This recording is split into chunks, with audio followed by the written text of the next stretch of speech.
سعید قاضی صاحب سے پوچھ لوں سر. سعید قاضی صاحب, یہ میڈیا کی آزادی کی ڈیفینیشن کیا کرتے ہیں سر؟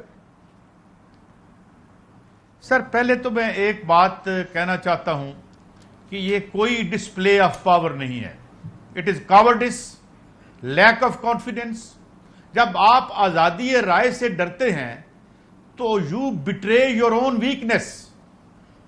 اس سے لگتا ہے کہ آپ اپنا کام ٹھیک نہیں کر رہے.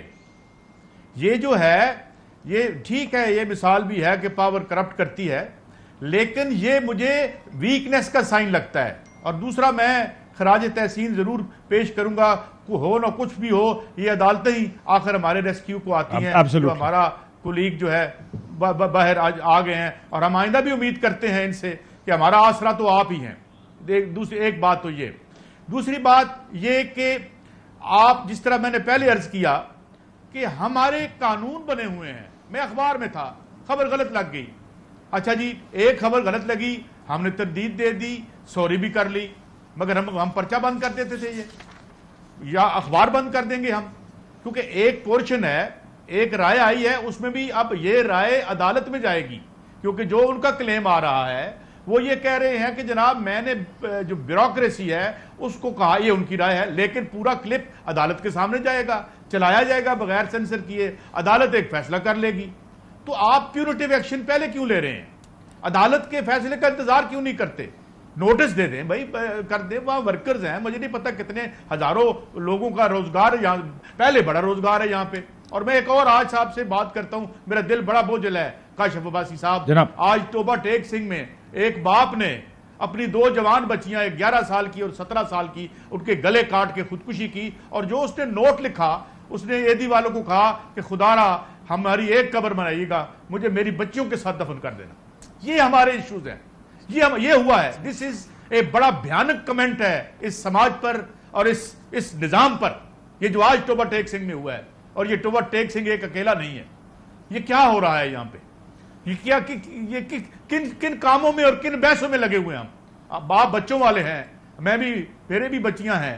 مجھے بتائیں, کسی باپ سے پوچھیں, وہ کیا لمحہ ہوگا یار؟ ہم کدھر لے کے جا رہے ہیں سماج کو؟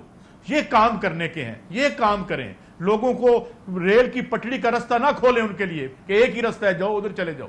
تو میں یہ سمجھتا ہوں کہ ہم یہی کہیں گے کہ بیٹر سینس پریویل کرے. اور آخر میں یہی کہوں گا کہ ہماری تو عدالتوں سے استدعا ہے. ہم کیا ہیں یار؟ ہم کوئی جرائم پیشہ ہیں؟ ہم کوئی چور ہیں؟ ٹیکس دیتے ہیں یار, تنخواہ میں سے ٹیکس پہلے کٹ جاتا ہے. ہم جو ہے اس ملک کے جو ہے وہ اب لا ابائڈنگ سٹیزن ہے, اس ملک سے محبت کرتے ہیں. اپنی بات تو نہیں کرنی چاہیے. کوئی 10 ملک تھے جہاں میں جو ہے وہ شفٹ ہو سکتا تھا امریکہ سے واپسی پہ, مگر میں نے کہا میں نے لاہور کی خاک میں دفن ہونا ہے. ہم ادھر سے پیار کرتے ہیں یہاں سے. اور میں اور بات بتاؤں, میں چکوال کا رہنے والا ہوں, جہاں ایک بھی گلی ایسی نہیں ہے جہاں میرے باوردی مزدوروں کی, شہیدوں کی, میرے گھر کے سامنے ایک چوکھٹ پہ, کاشف عباسی صاحب میں حلفاً کہتا ہوں, میں نے ایک ماں کو وہ وہاں ساری عمر مرنے تک اپنی چوکھٹ پر بیٹھے ہوئے دیکھا, جس کا جو ایک بیٹا تھا وہ نیوی میں ملا تھا, وہ سیلر تھا, اس کی بیعت واپس نہیں آئی. تو ہم کیسے اس ملک کے خلاف ہو سکتے ہیں یار؟ ہمیں اس سے پیار ہے, اور ہم جو ہے ہم یہ چاہتے ہیں کہ سیلف ریسپیکٹ ہو, ہماری عزت ہو. مجھے دبئی میں جب کہا گیا کہ جی آپ کا روپیہ میں نہیں لوں گا پانی کی بوتل کے لیے, انڈیا کا روپیہ لیتے ہیں, تو میرا دل ڈوب گیا, میرے دل پہ گھونسا لگا. ہم ایک باعزت زندگی چاہتے ہیں, اپنے لیے بھی اور لوگوں کے لیے بھی.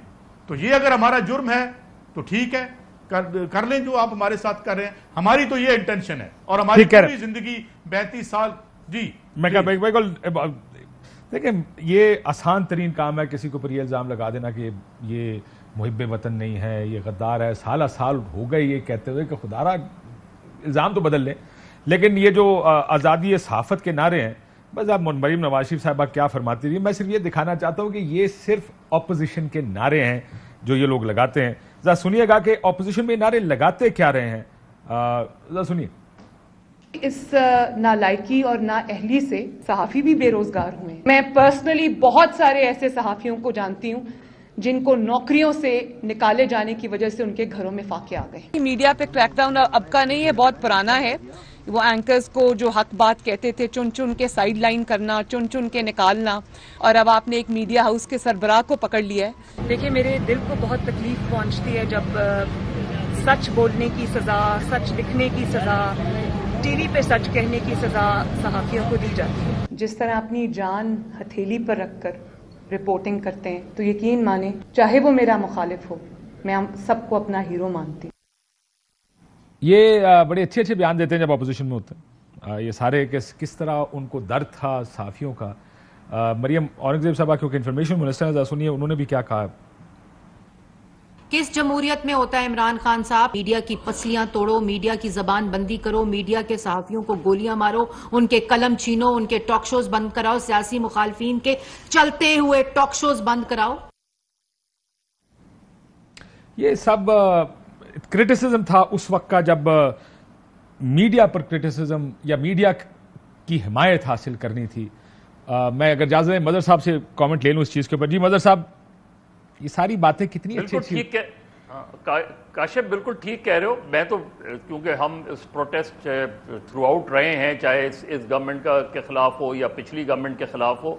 یہ جب بھی اپوزیشن لیڈر آ کے ہمارے کیمپس میں بیٹھتے ہیں، جتنے بھی بڑے بڑے لیڈرز آئے ہیں، ان سے میں نے صرف ایک گفتگو کی ہے کہ جو بات آج اس کیمپ میں آپ کر رہے ہیں وہی بات حکومت میں رہ کے کیجیے گا. اور یہ ٹیسٹ ہوتا تھا اور بدقسمتی سے اس ٹیسٹ پہ یہ کامیاب نہیں ہوئے ہیں. آپ اے آر وائی کا کیمرہ ہٹا دو، جیو کا کیمرہ ہٹا دو، فلاں کا کیمرہ ہٹا دو، اس جرنلسٹ کو الاؤ نہیں کریں گے.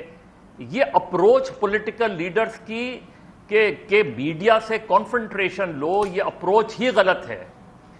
آپ کو برداشت، پولیٹیکل گورنمنٹس برداشت کرتی ہیں، سخت سے سخت کرٹیسزم برداشت کرتی ہیں. اور فواد چودھری صاحب جب منسٹر تھے، میں نے خود ان کو ڈاکومنٹس دی تھی کہ دیکھیے آپ ڈیفیمیشن لاز کو اس طرح اسٹرانگ کر سکتے ہیں، آپ میڈیا کمپلینٹس کمیشنز بنا سکتے ہیں، لیکن خدا کے لیے ایسے قوانین نہ بنائیں جو میڈیا کو سپریس کرنے کے لیے ہوں. ہوتا یہی ہے کہ جب آپ کوئی بھی اٹھا کے لے گیا، جی غائب ہو گیا کوئی جرنلسٹ. قانون اصل مسئلہ نہیں ہے سر، قانون کا استعمال مسئلہ ہے نا. کہ آپ قانون ایسا بنا کے چھوڑ دیں جو غلط استعمال ہو سکتا ہو، وہ پھر کوئی بھی آ کے غلط استعمال کرتا ہے اس قانون کو. اس لیے کاشف، اس لیے کہ ہمارے یہاں قانون کی حکمرانی نہیں، حکمرانوں کا قانون ہے، اور وہ اپنے مطلب سے اس قانون کو استعمال کرتے ہیں، اپنے مطلب سے میڈیا کو ٹارگٹ کرتے ہیں. لیکن کاشف، مجھے اور آپ کو یہ سوچنا پڑے گا کہ ہم جب اپنے کولیگز کو اکیوز کرنا شروع کر دیتے ہیں، ہم اپنے کولیگز کو جب ٹریٹرز ڈکلیئر کرنا شروع کر دیتے ہیں، ان کے خلاف لیبل لگانا شروع کر دیتے ہیں، تو ہم بھی اسی کھیل کا حصہ بنتے چلے جاتے ہیں. ہمیں یہ ریلائز کرنا پڑے گا کہ ہمیں دیکھنا پڑے گا کہ ہم کن قوانین میں رہ کے. اور میں سب سے بڑا اس بات پہ ہمیشہ سے ایڈوکیٹ رہا ہوں کہ میڈیا کو بہت رسپانسبل ہونا پڑے گا، اس لیے کہ میڈیا عوام کا آئینہ ہوتا ہے. میڈیا عوام کو ایک آئینہ دکھاتا ہے. میں خود اس کا حصہ نہیں بن سکتا. مجھے اگر میں رائٹ اور رانگ، مجھے پتا ہے رائٹ اور رانگ کیا ہوتا ہے، لیکن اگر میں کسی بھی ایک سائڈ پہ کھڑا ہوں گا تو اس کا مطلب یہ کہ میں دوسری سائڈ سے زیادتی کروں گا. مجھے آبجیکٹو ہونا چاہیے. آبجیکٹیوٹی جو ہے میں سمجھتا ہوں بہت بڑا ہتھیار ہوتا ہے ایک پروفیشنل جرنلسٹ کے لیے. میں نے جیو پہ بیٹھ کے یہ کہا ہے کہ کیوں مجھے کاشف عباسی کا پروگرام سب سے اچھا لگتا ہے. یہ آج سے 2 سال پہلے کی بات ہے جب انہوں نے پوچھا تھا. اس لیے کہ میں نے کہا مجھے اس میں ایک بیلنس نظر آتا ہے. اور بھی بہت سے ہمارے اینکرز ہیں جو بہت بیلنس طریقے سے، لیکن بدقسمتی سے بہت سے ایسے لوگ بھی ہیں جو انفارچونیٹلی مجھے لگتا ہے کہ وہ بہت زیادہ ایک سائڈ پہ ہو جاتے ہیں. اور کسی سائڈ کی طرف ہونا مسئلہ نہیں ہوتا ہے، لیکن اگر آپ جرنلسٹ نظر آئیں، آپ پولیٹیکل ورکر نظر نہیں آنے چاہیے. وہاں جب آپ نظر آتے ہیں تو پھر ایک پرابلم آ جاتی ہے. تو میرا خیال ہے یہ تمام میڈیا سٹیک ہولڈرز کو سوچنا پڑے گا، یہ پی بی اے کو سوچنا پڑے گا، یہ اے پی این ایس کو سوچنا پڑے گا. سر دیکھیں اے آر وائی بند ہوا، مظہر صاحب اے آر وائی بند ہوا اور پی بی اے کی سٹیٹمنٹ جو میری نظر سے گزری اس میں اے آر وائی کا نام بھی نہیں تھا. تو وہاں پر بھی سیاست آڑے آ جاتی ہے جب یہ اس طرح کا کام ہوتا ہے. بریک